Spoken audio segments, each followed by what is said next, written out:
G'day, I'm Bruce Honeywill, and thanks for joining us on Road Train 2000. This monument denotes the start of the Buntitled Highway.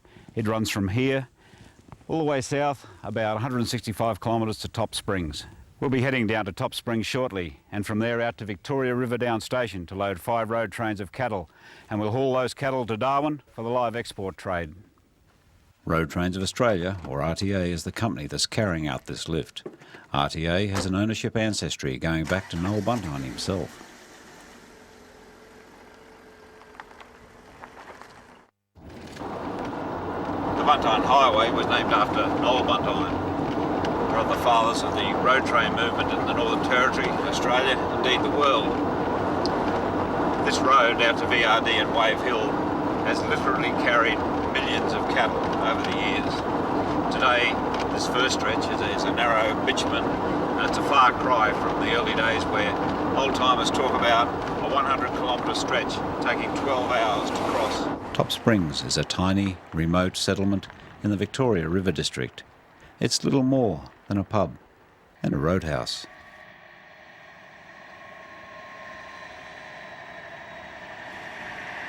We've caught up with one of the RTA trucks heading out to Victoria River Downs. We stop at Top Springs for a quick cold drink before carrying on the next hour or so to Coles Yard, where the cattle are to be loaded.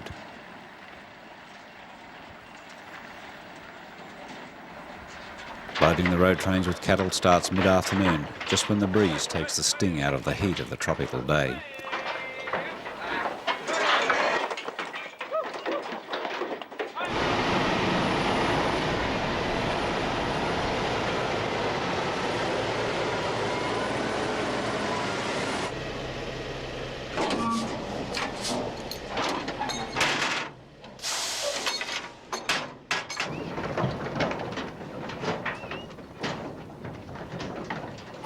There's 30 decks to load, and this will take most of the remaining afternoon.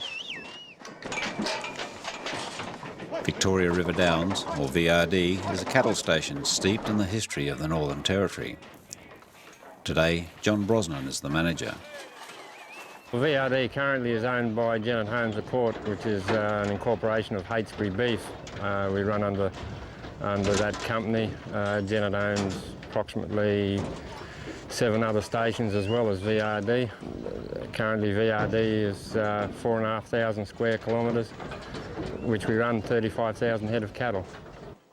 The ones that we're actually loading on the truck, they're going to Egypt. They're the heavier end of the market. They're like them 360 plus, well covered, to go over there.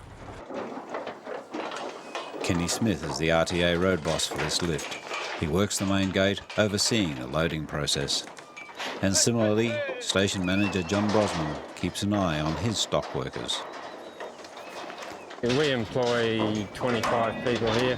There's 12 in the stock camp, then plus your ball runners, grader drivers.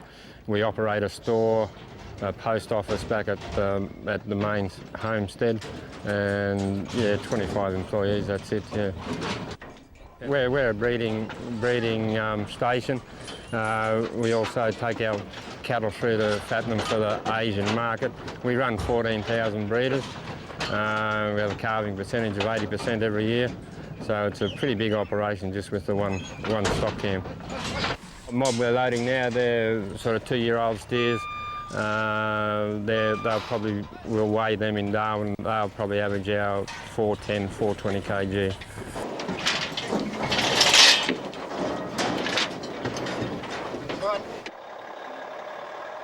We would truck out approximately 11,000 head a year. We use RTA as our sole carriers. We get very good service from them. As we try not to lift too many in one big hit, it's very hard for any trucking company to supply a huge amount of trucks at any one time, especially for the very large export market now. If we can sort of keep down to lifting out 1,000 head at a time, it suits us. It's a lot better for our cattle and definitely a lot better for the truck drivers. They get a chance to have a bit of a blow along the way. James Francis Murphy is the operations manager for Road Trains of Australia. He's universally known as Zipper. He reckons the livestock haulage business has changed over recent years.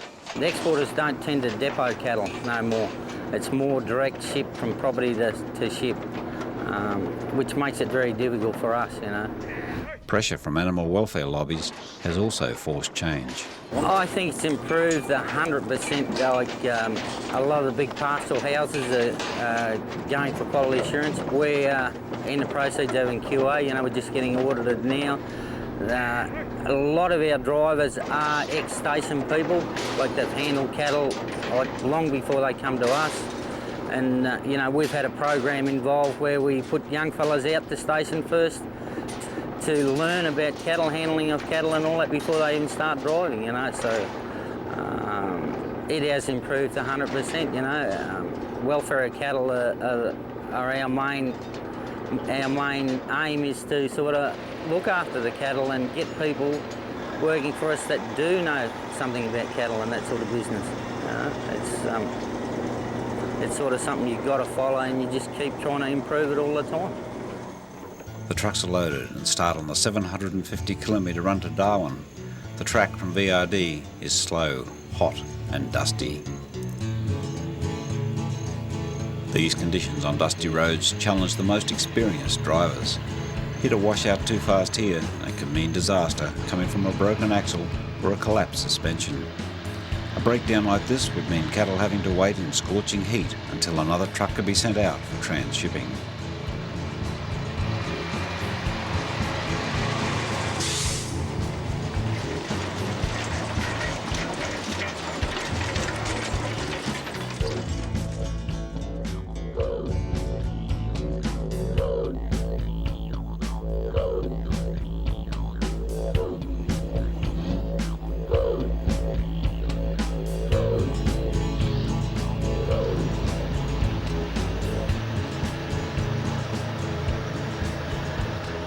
Well, this year we got 5 new Macs with signature engines in. We're just going to try them, see how they go, you know. But generally we've got a mix of Macs, Kenworths and Western Stars, you know. But we're tending to lean more towards Mac at the moment. The signature engines, we're having a little bit of teething problems with them, but you know, Cummins have been real good, and we're having a head problem here with them, cracking heads and all that, but they're rectifying the problem, you know, under warranty, and sort of we're not losing that much downtime with them. So, you know, sort of with any new gear we buy, I suppose we had teething problems with everything, Kenworths, Western Stars, the whole lot, you know, so they're no better, no worse in a sense. We've still got, I think it's 5 V8s left, which will go at the end of this year, and then virtually the whole fleet's Cummins. Yeah. We use a lot of K series, we've still got a lot of Ks, 600s, and that's about it, you know. We've got 1610 Mac and like 4 575s, but they'll go this year. The sun sets and the dust swirls like a fog across the landscape, making driving conditions even more hazardous. The RTA drivers are continually in a state of high alert while driving these rugged, rough dirt roads.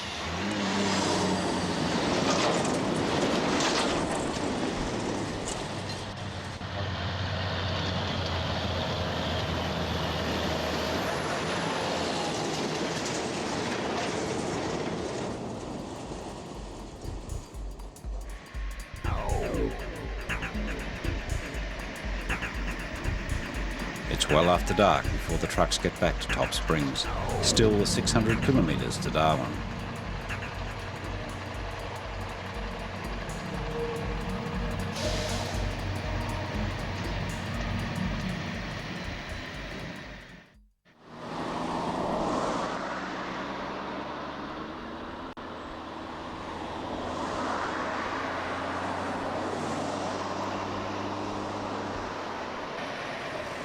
After a night travelling through the bushlands in the Northern Territory, the trucks roll into the Darwin region early the following morning.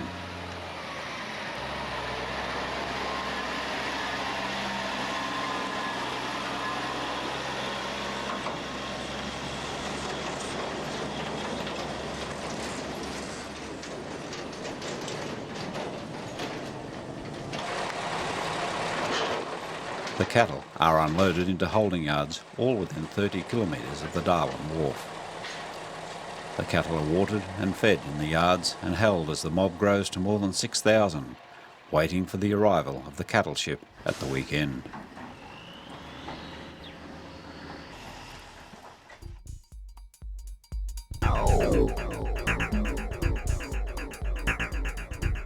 It's the weekend in Darwin. The livestock carrier Barda 3 has berthed at the new East Darwin Port Complex.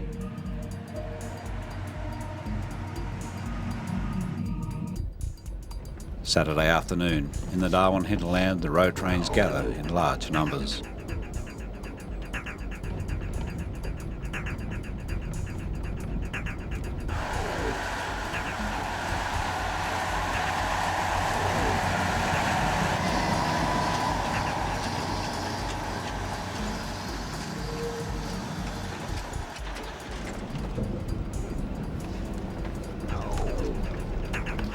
The cattle rattle onto the trucks as the 20-hour loading task begins. These cattle are becoming used to walking up and down loading ramps now and settling into a life behind bars.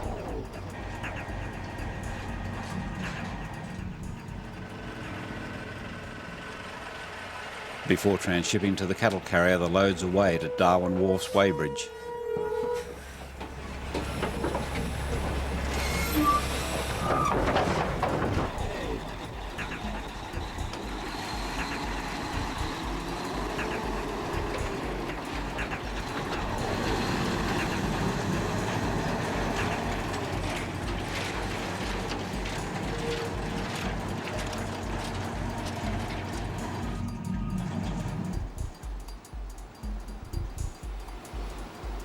In the fading light, the trucks finally swing onto the broad expanse of Darwin's new wharf complex.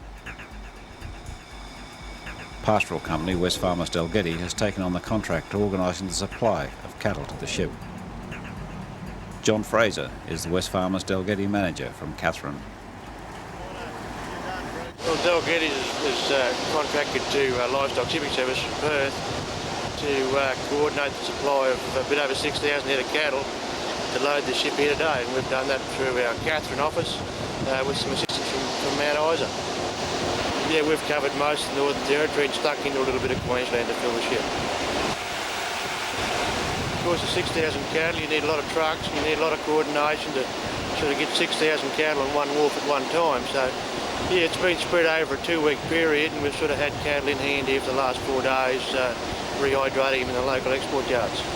Our contract finishes right here, but the cattle are bound for Egypt, along with about 65,000 sheep on there, and about 580 head of cattle they put on in Fremantle as well.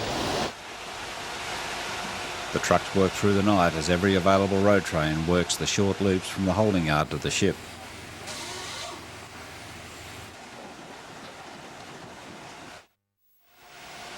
It's now Sunday morning, and I asked Zipper how progress is going. Well, we're pretty much on schedule. Everything's going fine. Clients are happy. The boat's loading well, so sort of can't ask for much more than that at the moment. We started yesterday afternoon about 5 o'clock, and I think the boys went through till about 2 this morning and restarted again at 4 o'clock from another holding yards. Altogether, we've got 6,200 head we're putting on the boat. We should have it done by just after lunch today. And I suppose we've been collecting cattle for about a week now from different various stations. From Helen Springs, we brought up 66 decks out of there. They were real good cattle, weighed real well. Oban in Queensland, we bought roughly about 48 decks up from there. VRD, Victoria River District, we bought maybe 50, 60 decks up from there. Anthony's Lagoon across the Barclay Tablelands, we brought cattle from there for it. Altogether, it's been about 2 weeks putting it all together. Logistically, it's not really that hard, but the big boats tend to be a bit of a problem at the moment because they take up that many resources. It's that hard to do because they do not depot cattle that much up here no more. It's more direct ship, and which makes it very difficult for us. We tend to have to use more and more trucks, and then you go, you're working flat out, and then you stop, then you work flat out, then you stop. It's not consistent like it used to be when you were depoting cattle. We've got a real good crew of blokes. Excellent, really. Cannot fault them, no whinges, no nothing, you know. They'll be looking forward to a bit of a break. I don't know how much of a break they'll get, but they'll get a bit of a break today anyway after this is finished.